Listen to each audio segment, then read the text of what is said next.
ये है दुनिया का सबसे खतरनाक और पावरफुल पॉइंट।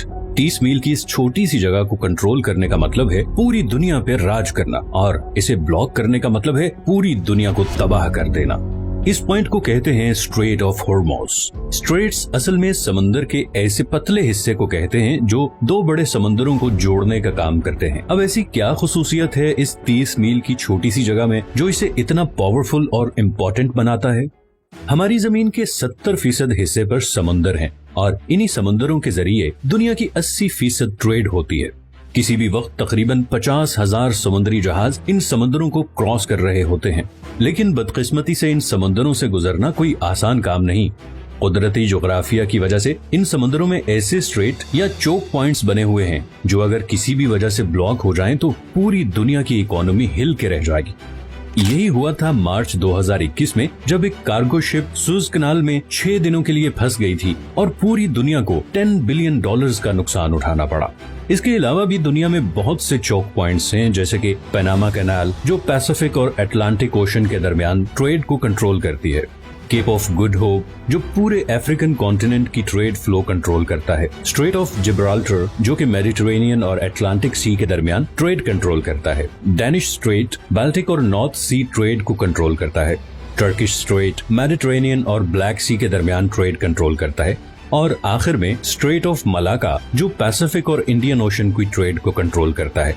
लेकिन इनमें से कोई भी पॉइंट इतना डेंजरस और इम्पोर्टेंट नहीं जितना स्ट्रेट ऑफ हॉर्मुज़ है, और इसकी वजह यह है कि पर्शियन गल्फ और गल्फ ऑफ ओमान को कनेक्ट करने का ये वाहिद रास्ता है, और यहीं से सारे समुद्री जहाज निकल के पूरी दुनिया में जाते हैं।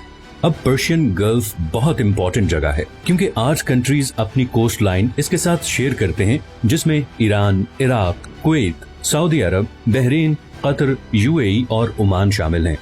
इनमें से 4 मुल्कों के लिए बाकी दुनिया से कनेक्ट करने का वाहिद रास्ता ही स्ट्रेट ऑफ हॉर्मुज़ है। अब अगर आप मिडिल ईस्ट के बारे में थोड़ा बहुत जानते हैं तो ये आपको पता ही होगा कि मिडिल ईस्ट की पहचान उसका तेल है। ये तेल आज भी हमारी दुनिया का सबसे बड़ा एनर्जी सोर्स है। पूरी दुनिया की 33% एनर्जी कंजप्शन तेल से होती है, चाहे वो ट्रांसपोर्ट के जरिए हो जैसे कि गाड़ी, ट्रेन, जहाज या फिर बिजली बनाने वाले पावर प्लांट्स। इन तमाम सेक्टर्स में 70% ऑयल इस्तेमाल होता है। अब ऑयल का मसला ये है कि ये दुनिया में बहुत कम जगहों पे पाया जाता है।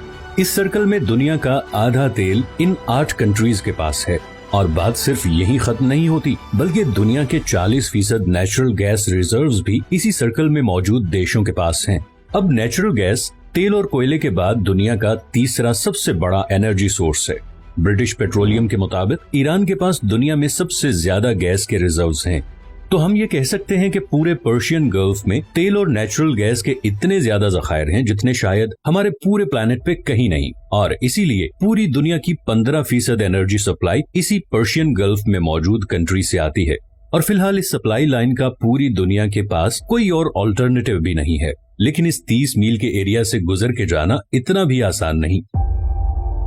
सबसे पहले यहाँ पे 8 ऐसे आइलैंड हैं जिन्हें हर समुद्री जहाज को अवॉइड करना पड़ता है, और ये 8 में से 7 आइलैंड ईरान के कंट्रोल में हैं। इन 3 आइलैंड्स को यूएई कंट्रोल करना चाहता था, मगर 1970 में ईरानियन मिलिट्री ने इन पर भी कब्जा कर लिया। इस सारे एरिया पे तकरीबन ईरान का ही कंट्रोल है। दूसरा, ये जो रेड हाईलाइटेड एरियाज आप देख रहे हैं, यहाँ पर समुंदर कम गहरा है और ऑयल टैंकर्स के लिए यहाँ से गुजरना तकरीबन नामुमकिन है। इतनी मुशक्कत के बाद पर्शियन गल्फ से निकलने वाला मेजॉरिटी तेल ईस्ट एशिया की तरफ जाता है, जिसमें से 76% तो सिर्फ 5 कंट्रीज के पास जाता है। सबसे पहले आता है चाइना। चाइना दुनिया की दूसरी सबसे बड़ी इकोनॉमी है और दुनिया में सबसे ज्यादा पेट्रोलियम इंपोर्ट करने वाला मुल्क है। चाइना की टोटल पेट्रोलियम इंपोर्ट का तकरीबन 45% इसी स्ट्रेट ऑफ हॉर्मुज़ से गुजर के आता है।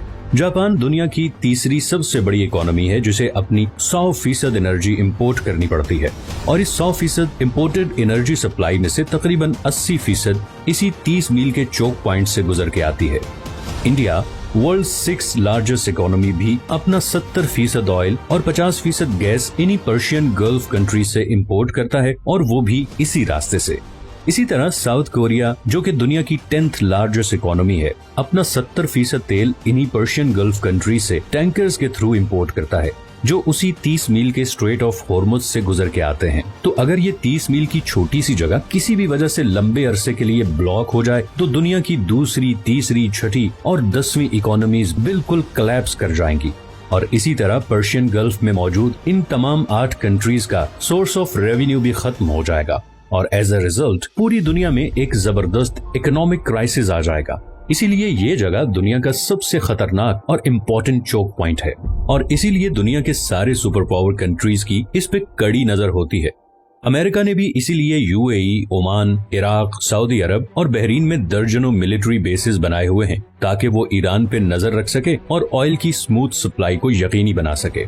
दूसरी तरफ ईरान पहले ही किसी भी जंग की सूरत में कई दफा ये स्ट्रेट ब्लॉक करने की धमकी दे चुका है और अगर ऐसा हो गया तो न सिर्फ ग्लोबल इकोनॉमी हिल के रह जाएगी बल्कि ऐन मुमकिन है कि वर्ल्ड वॉर 3 की भी शुरुआत हो जाए।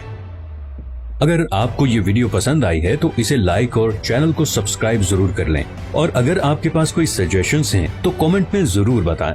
मैंने अभी बहुत से इंटरेस्टिंग टॉपिक्स पे वीडियोस बनानी है तो आपकी सपोर्ट बहुत जरूरी है। अपना ख्याल रखिएगा, मिलते हैं नेक्स्ट वीडियो में।